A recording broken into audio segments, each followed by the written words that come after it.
ஆத்மஞான சத்சங்கத்தின் மூலமாக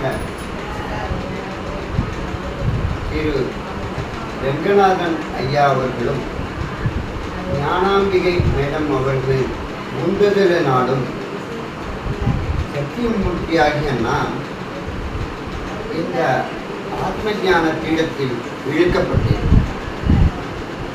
அப்படி இழுக்கப்பட்ட பொழுது எனக்கு சிலவித மாற்றங்கள் என் வாழ்க்கையில் ஏற்பட்டதன் மூலம் ஐயாவை தொடர்பு கொண்டு அதன் மூலமாக இன்னும் எனது ஞானத்தை அறிவை பெருக்கிக் கொள்ள வேண்டும் என்ற உந்துதலில் அவருடன் பயணம் செய்ய தொடங்கினேன். அதாவது இது கிட்டத்தட்ட ஒரு 7-8 மாதங்களுக்கு முன் நடந்தது என்று சொல்லலாம். பிப்ரவரி மாதத்திலிருந்து இது தொடங்குகிறது.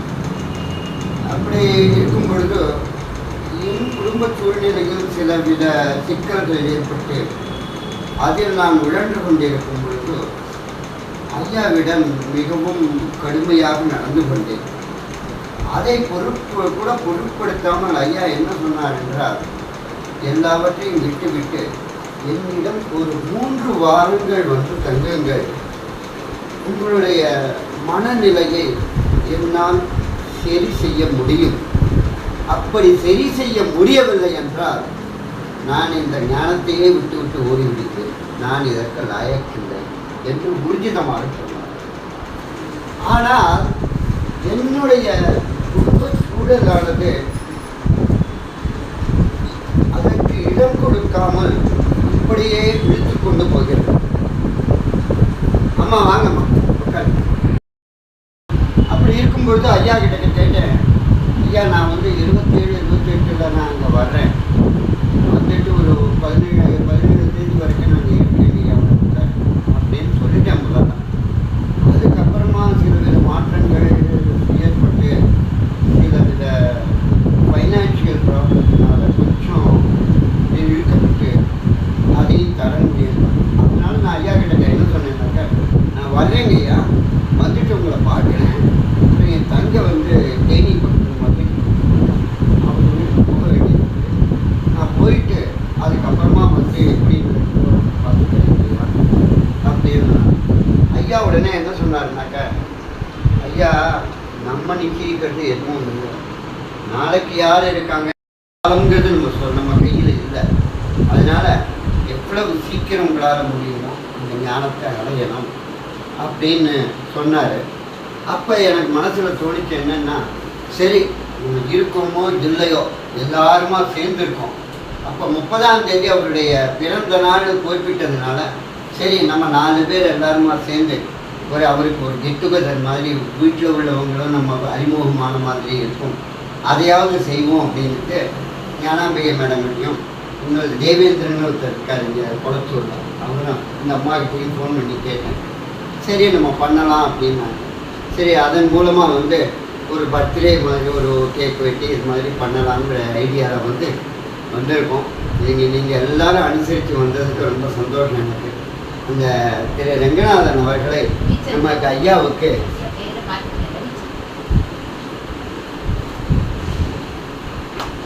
கை தட்டுங்களா.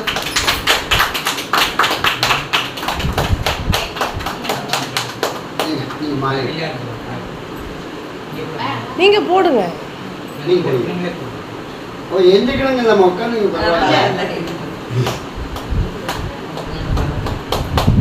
கை தட்டுங்களா. திரு ரெங்கநாதன் அவர்களை ஐயா அவர்களுக்கு மாலை அணிவிக்குமாறு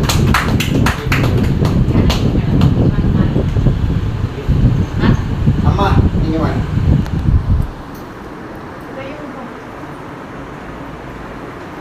ஏன் அவங்க போட்டோம் வாங்க, நீங்க வாங்க, நீங்க வாங்க. அப்படிதான் ஒவ்வொரு ஃபங்க்ஷனுக்கு போடுறாங்க. நீங்க வாங்க, நீங்க பெரியவங்க. ஆமா பெரியவங்க, பெரியவங்க ஆசீர்வாதம்.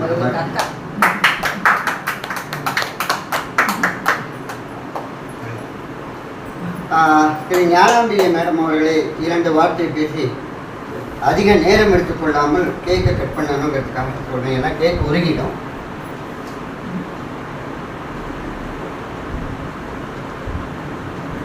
அனைவருக்கும் அன்பு வணக்கம். கை தட்டு கை தட்டு. சென்னை ஆத்மஞான பீடத்தினுடைய சார்பாக ஞானம் விஜய் பேசுகிறேன். ஐயாவுடைய ஞானம் அடைஞ்சதுக்கப்புறம் நாங்கள் சீடர்கள் உருவானதுக்கப்புறம் ஃபஸ்ட்டு பர்த்டே இது. ஐயா வந்து சாதாரணமாக என்னன்னு கேட்டிங்கனாக்கா பகவத்கீதையினுடைய புத்தகத்தை இதுவரையிலும் நிறைய பேர் படிச்சிருக்கலாம். ஆனால் ஐயா வந்து பகவத்கீதையினுடைய புது புத்தகத்தை படித்து அது 14 வருடம் படித்தேன்னு சொல்லியிருக்காங்க. அதில் வந்து ஐயா என்ன சொல்கிறாங்கனாக்கா, யாருமே சொல்ல முடியாத ஒரு எல்லா சான்ஸ்கிரிட்டில் இருக்கிறத வந்து தமிழாக்கம் பண்ணி இந்த மாதிரி தான் அந்த அர்த்தங்களை சொல்லிட்டு போயிட்டே இருக்காங்க. ஆனால் ஐயா மட்டும் என்ன பண்ணாரு, ஏன் 5000 வருடத்துக்கு முன்னாடி இந்த புத்தகம் எழுதப்பட்டிருக்குது, இதுக்குள்ள கருத்துக்கள் என்ன, மக்களுக்கு இது என்ன சொல்ல வராங்க. அப்போ அந்த மாதிரி ஒரு சூழ்நிலை இருக்கும்போது அந்த பகவத்கீதை புத்தகம் ஒரு கையில் அவங்க மாமனார் மூலயமா கிடைக்கப்பட்டதுன்னு சொன்னாங்க. அதை படிக்கும்போது தான் ஒரு மனிதனுக்கு 95 லட்சம் கவலைகள் ஒவ்வொரு மனிதனுக்கும் கொடுக்கப்பட்டுள்ளது. 95 லட்சம் கோடி 95 லட்சம் கோடி கவலைகளை, அப்படி கவலைகள் இருந்தாலும் கவலைகளே இல்லை என்பதுதான் வந்து அன்னைக்கு உள்ள வியாச முனிவர்களோட பகவான் கிருஷ்ணர் மூலியமா அர்ஜுனுக்கு கொடுக்கப்பட்ட ஞான உபதேசம். எந்த காலகட்டத்திலும் எந்த மனிதர்கள் தோன்றினாலும் கவலை என்று ஒன்று வந்துவிட்டாலே அது இல்லவே இல்லை என்றதை அவர் ஒவ்வொரு மனிதனுக்கும் தான் உணர்ந்து ஒரு ஞானத்தன்மை அவர் பார்ப்பதற்கு தான் சாதாரணமான மனிதராக காட்சி கொடுக்கிறார். எல்லாருக்கும் நீங்களாம் இருக்கிறீங்க, ஒரு சகோதரிகளாகவும் ஒய்ஃபு மாமியார் ஒரு உறவினர்களாக இருக்கலாம். ஆனால் ஐயா எப்படி இருக்கிறார், எங்களுக்கு எப்படி தோன்றாங்கன்னா, நான் பல குருமார்கள்கிட்ட போயிட்டு பல ஞான, அதாவது உண்மையான இறைவன் எங்கே இருக்கிறாரு, நிறைய பூஜை புனஸ்காரங்கள்லாம் செய்யணும், ஆனால் கஷ்டங்கள் எங்களை விட்டு விலகியே, கோவிலுக்கு நிறைய கோவில்களுக்கு போகணும், நிறைய பூஜை புனஸ்காரங்கள் செய்யணும், ஆனால் ஒரு 10 விஷயத்தை கேட்குறோம்னா ஒரு 3 விஷயம் தான். அனைவருக்கும் வணக்கம். நான் என் பெயர் ரங்கநாதன். நான் ஒரு இன்ஜினியர். நான் வந்து என்னுடைய லைஃப்பில் என்னுடைய பெண்ணு வந்து ஐயா கிட்ட வந்து இந்த ஞான புத்தகத்துக்கு வந்தாங்க. ஐயா கொஞ்சம் சத்தமா பேசுவாங்க. அவங்க சரியில்லாமல் படுத்துருந்தாங்க. அந்த நேரத்தில் ஐயாவை ஏதோ இதில் பார்த்துட்டு யூடியூப்பில் பார்த்துட்டு வந்து அவங்க கிட்ட கேட்டாங்க, எனக்கு ஞானம் கொடுங்க அப்படின்னு சொல்லி. அவர் அந்த ஃபோன்லேயே அவர் ஞானம் கொடுத்து அவங்க ஓரளவுக்கு தன்னைத்தானே உணர்ந்துட்டு அந்த உடல்நிலையிலேருந்து கொஞ்சம் விடுபட்டாங்க. அப்போது நான் பக்கத்தில் இருந்து பார்த்து கொண்டே இருந்தேன். இது இந்த குழந்தைக்கு இவ்வளோ புரியும் போது ஏன் நமக்கு புரியாது நினைத்து நானும் ஞானம் கற்றுக்கொள்கிறேன், போகிறேன், எனக்கு வாய்ப்பு கொடுங்க அப்படின்னு சொல்லி கேட்டேன். அப்புறம் அந்த இந்த பெண்ணு தான் அவர் இன்ட்ரடியூஸ் பண்ணாங்க. என்ன நானும் அவங்க ஒய்ஃப் 2 பேரும் தான் முதல் மாதிரி இவங்க சேர்ந்து கிளாஸ் எடுத்துக்கிட்டோம். ஃபஸ்ட்டு கிளாஸ் இவங்க நாங்கள் 2 பேர் இணைஞ்சு எடுத்துக்கிட்டோம் அவங்ககிட்டயே. அப்போ எடுத்த போது எனக்கு புரிஞ்ச விஷயம் என்னென்னா, ஞானம் வந்து ஒவ்வொரு மனிதனுக்கும் தேவையான ஒன்று. அது இல்லாத போது அவங்க தப்பு நிறைய பண்ணுறாங்க. நானும் அதில் உடந்தேன். நானும் சில தவறுகளை செஞ்சுருக்கேன். அந்த தவறுகளும் இந்த ஞானம் முதல்ல எனக்கு கிடைச்சதுன்னா அந்த நான் தவிர்த்திருப்பேன்னு எனக்கு நல்லா தோணுது. அது மட்டும் இல்லை, இந்த நான் 88 வயசு ஆகுது. எனக்கு 88 வயசுக்கு அப்புறம் நான் கிடைக்க வேண்டிய நாள் கிட்ட இருக்குது. அந்த கிட்டத்தை கூட ஞானம் அடைஞ்சா பல பேர் சந்தோஷத்தை எல்லாரையும் இன்னும் ஒற்றுமையை போகலான்னு சொல்லியிருக்கேன். இவங்க 5000 ஆண்டுக்கு முன்னே வியாசரை ஞாபகப்படுத்துகிறாங்க. எனக்கு வந்து 200 ஆண்டுகளுக்கு முன்னே இந்த வள்ளலார் ஞாபகம் இருக்குது எனக்கு. அதனால் அந்த வள்ளலார் உருவத்தை நான் ஐயாவை பார்க்குறேன். வள்ளலார் என்ன சொன்னாரோ அதுதான் இவங்க ஐயாவும் சொல்கிறாங்க. அதுதான் வியாசர் அன்னைக்கு சொல்லிட்டாரு. ஆனால் இன்னைக்கு 200 வருடத்துக்கு அப்புறம் இவர் வந்து மக்களுக்கு இதை சொல்கிறார். அந்த ஞானத்தை எப்படி அது வந்து மனித உடம்புல வந்து மனத்தையும் உடலையும் பிரித்து ஞானத்தை மட்டும் உள்ள வச்சுக்கிட்டால் நம்ம எப்படி மேலே போகலாம் அப்படிங்கிறத சொல்கிறோம். மரணமற்ற வாழ்வை எப்படி பெறலாங்கிறத இந்த ஞானத்தை சொல்லித்தராங்க. அதில் கவலையற்று வாழ்வது ஒரு குணம் அப்படின்னு சொல்கிறாங்க. இதெல்லாம் தெரிஞ்சுக்கிட்டப்ப எனக்கு ரொம்ப ரொம்ப பெருமையாக சந்தோஷமாக இருக்குது. இதை நான் எல்லாருக்கும் சொல்லும்போது எனக்கு ரொம்ப சந்தோஷம். இன்றைக்கி அந்த ஞானத்தில் கூடவே கொஞ்ச நாள் பயணித்தேன். ஆனால் அந்த பயணத்தோடு என் வயசான காரணத்தினால நான் அவங்களுக்கு பாரமாக இருக்கக்கூடாதுன்னு சொல்லி கொஞ்சம் எட்டே நின்றுட்டேன். 88 வயசாக இருக்கேன். இது மாதிரி நடக்க கொடுக்க எல்லாம் சிரமங்கள் ஏற்படுது. அதனால் எட்டே நின்றுட்டேன். இருந்தாலும் அவங்களோட கூடவே இருக்கணுன்ற ஆசை மட்டும் எனக்கு இருக்குது. எழுதிய வாழ்க்கையை கடைசி வரை ஞானத்தோடய கடந்து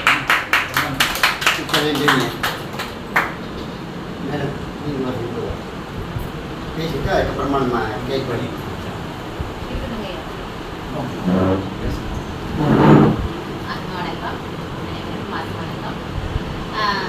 எனக்குள்ளேயே ஒரு சின்ன கவலை இருந்தது, பிரச்சனை இருந்தது. அதுக்காக நான் வந்து ஐயாவை நாடி வந்தேன். எப்படி ஐயாவை தெரியும் அப்படின்னா, எனக்கு உத்தமன் கிருஷ்ணான்னு சொல்லி ஒரு குரு தான் ஐயாவை இன்ட்ரடியூஸ் பண்ணி விட்டாங்க.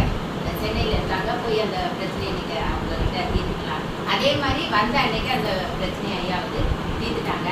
எனக்கு ரொம்ப திருப்தியாக இருந்தது. அந்த சந்தோஷத்தோடு போனேன். ஒரு 4 மாதம் 4-5 மாதம் தான் இருக்கும். ஐயாவோட பணி வந்து இன்னும் வெவ்வேறு சிறக்கணும் அப்படின்னு சொல்லி ஆண்டவனை பிரார்த்தனை பண்ணுறேன். எல்லாரும் இந்த ஞானத்தை ஐயா கிட்டேருந்து வாங்கணும் அப்படிங்கிற அந்த பிரார்த்தனையை.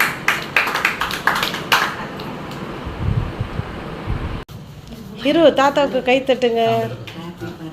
Happy birthday to you.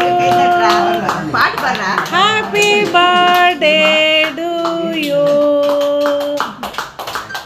Happy birthday to you. Happy birthday to you. Ravichandran ஐயா அவர்களுக்கு ஹாப்பி பர்த்டே டு யூ.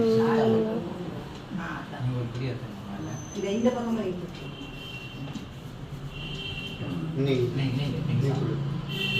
அப்படியே கொடு.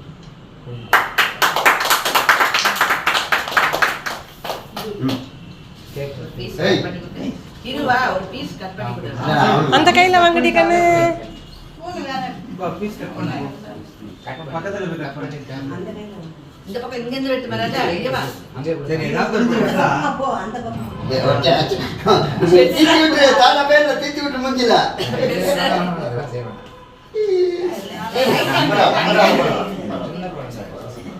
Thank you thank you. சத்யாயை கொடுத்துருக்கோம். மேடம் நீங்கள் எல்லாருக்கும் சின்ன சின்ன கட் பண்ணி தட்டு இருக்குங்களா?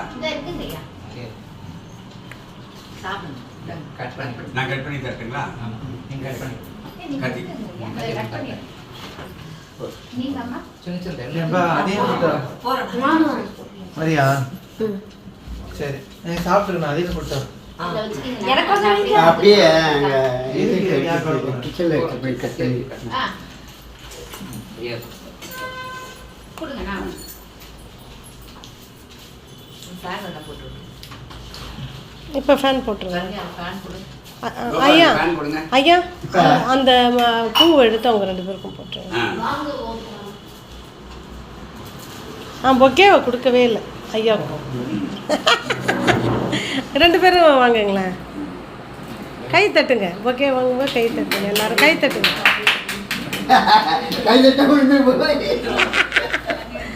ஆமாம் பொக்கேவை 2 பேரும் பிடிச்ச மாதிரி ஒரு ஃபோட்டோ.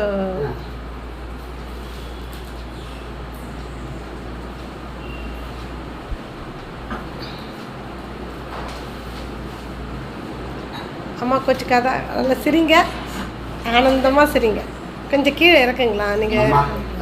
சரி சரி அம்மா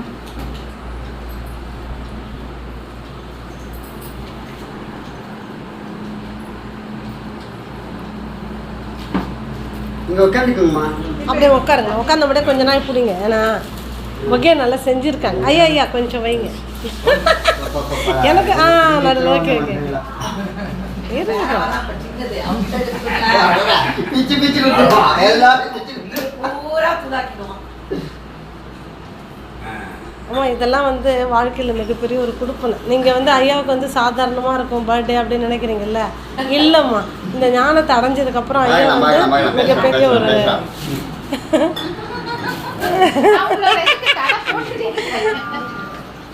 குட்டி பாப்பா இங்க